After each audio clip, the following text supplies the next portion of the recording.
I'm Steve Hollis, and I'm a sailmaker.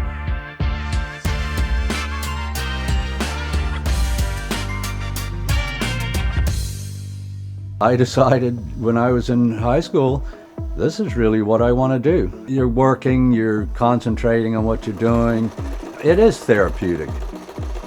With our proximity to the U.S. and the actual sailing routes to the West Indies from North America, our main customer base is the transient boats that come through, and it's generally rigging and sail repairs that we get from that. Here in St. George's, it's the most ideal port of call for any transient or visiting vessel. There's some beautiful waters. It's fairly deep everywhere, beautiful scenery, and if you can't find anything, you ask, because everybody is friendly.